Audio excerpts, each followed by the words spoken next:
Certas propriedades das soluções se originam de um mesmo fator e têm a característica comum de não dependerem da natureza do soluto, mas sim do número de partículas do soluto. Estas propriedades receberam o nome de coligativas. Coligativo, do latim co, igual juntos, e ligare, igual ligar. As propriedades coligativas incluem o abaixamento da pressão de vapor do solvente, o abaixamento da temperatura de congelação do solvente, o aumento da temperatura de ebulição do solvente e a pressão osmótica. O estudo sobre as propriedades coligativas das soluções foi apresentado por volta de 1882 pelos químicos Rolodt e Van Hoff, e a partir daí os químicos puderam contar com um método digno de confiança para a determinação das massas molares dos compostos não voláteis.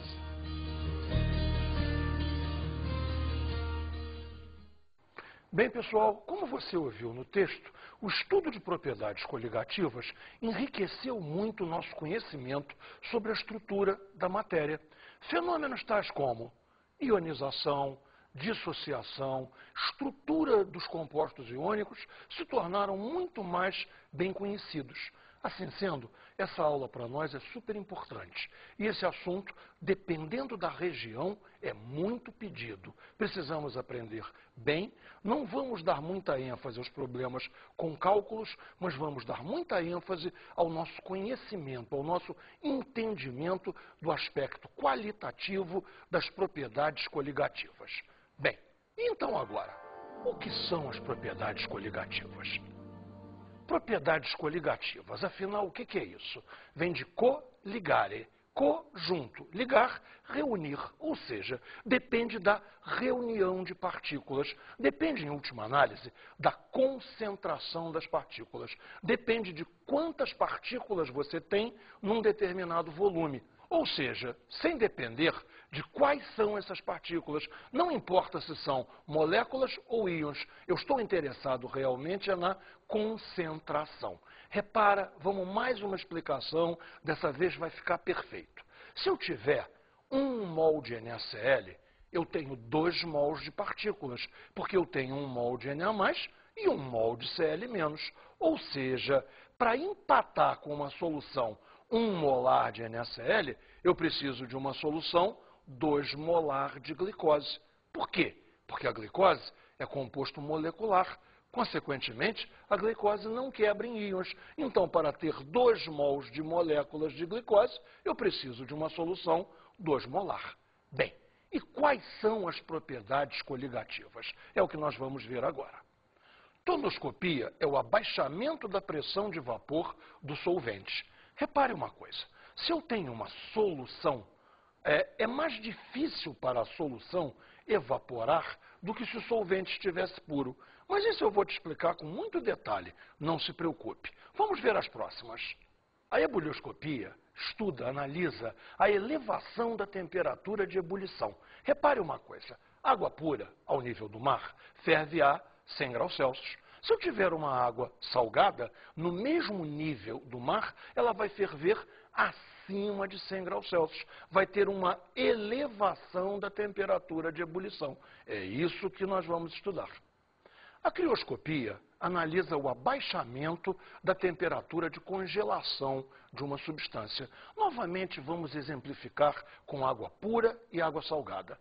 Água pura, sob pressão atmosférica normal e tal, ela vai congelar a 0 graus. Se eu tiver água salgada, ela só vai congelar abaixo de 0. Vai haver um abaixamento da temperatura de congelação. É este abaixamento que nós vamos analisar. E a última é a osmoscopia, que é a passagem de solvente através de membranas semipermeáveis. Essa aí nós também vamos ter que estudar com bastante detalhe, porque essa passagem por membrana é que vai definir todo o efeito. Bem, está na hora de começar. E vamos começar com a tonoscopia em detalhes. Imagine que você tenha um copo com água dentro. Nada além disso, um copo com água. Eu te pergunto o seguinte, essa água vai evaporar? Claro que vai.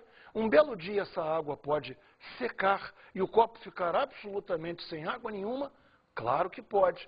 Só espanta alguém? Não. Todo mundo explicaria naturalmente que houve evaporação.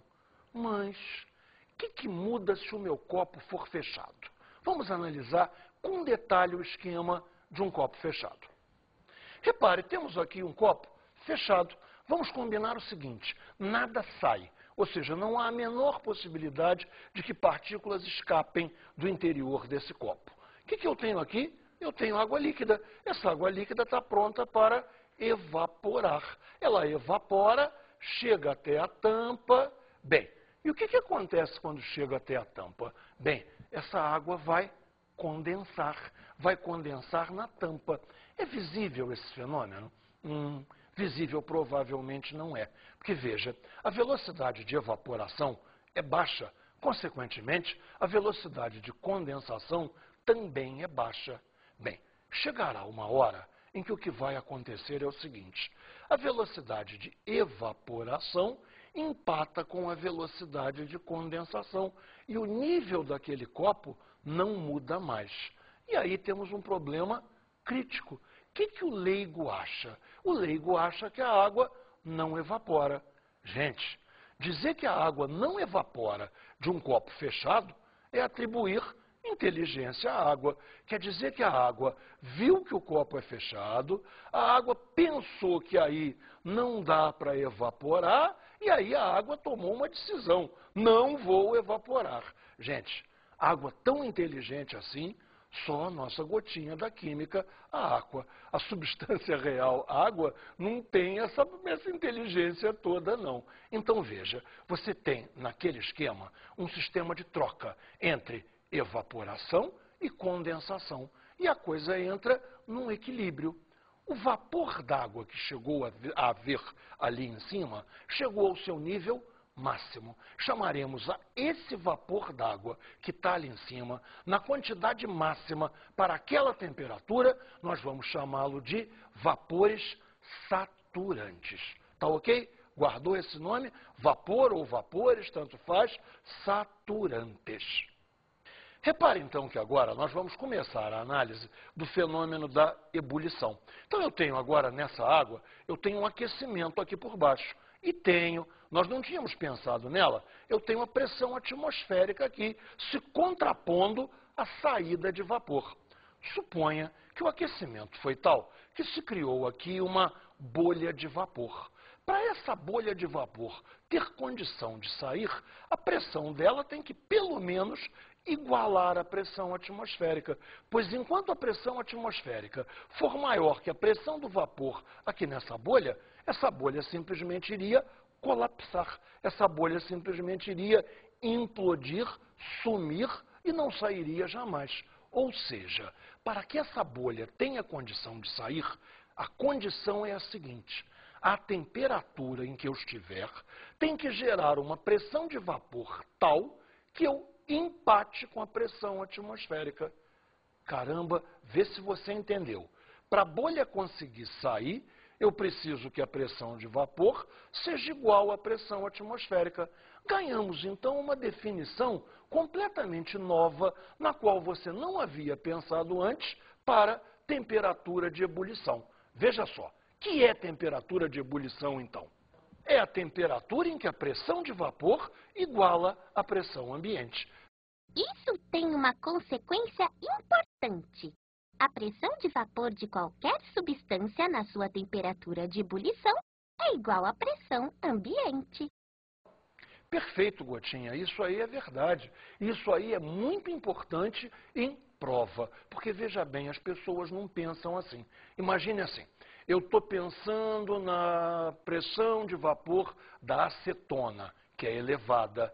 Na sua temperatura de ebulição, essa pressão de vapor iguala a pressão ambiente. E a água, que tem uma pressão de vapor mais baixa? Bem, na temperatura de ebulição da água, ela também iguala a pressão ambiente. Você lembrou muito bem desse detalhe. Bom, agora vamos ver direitinho qual é o efeito tonoscópico. Veja, definição de efeito tonoscópico. a pressão máxima de vapor do solvente na solução é menor que a pressão máxima de vapor do solvente puro. E por que seria assim? É muito fácil você entender por que seria assim. Evaporação depende fundamentalmente de espaço para evaporar. Imagine um pano qualquer, um pano de chão em sua casa, que você molhou, embolou e atirou a um canto.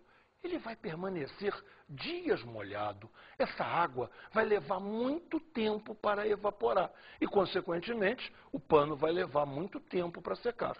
Como é que mamãe pendura a roupa na corda? Ela estica essa roupa na corda. O que nós estamos aumentando? A superfície de contato. Nós estamos dando a chance de que a água evapore muito melhor. Ou seja, tudo vai depender da superfície de contato. Se eu tenho solvente puro, a superfície de contato é aquela que estiver livre no líquido. Se eu tenho solvente com um soluto dissolvido, as moléculas do soluto, embora eu não veja, estão ocupando espaço. Logo, o espaço superficial do solvente ficou menor. Você sabe por quê? Eu sei. É que as partículas do soluto ocupam espaço na superfície, atrapalhando a evaporação. Muito bem, Gotinha, você está pegando todas. Bem, esse estudo todo, quem matematizou esse estudo foi um químico francês chamado Raoult. Vamos analisar como ele fez uma lei prática relativamente simples para calcular qual é essa diferença entre a pressão de vapor do solvente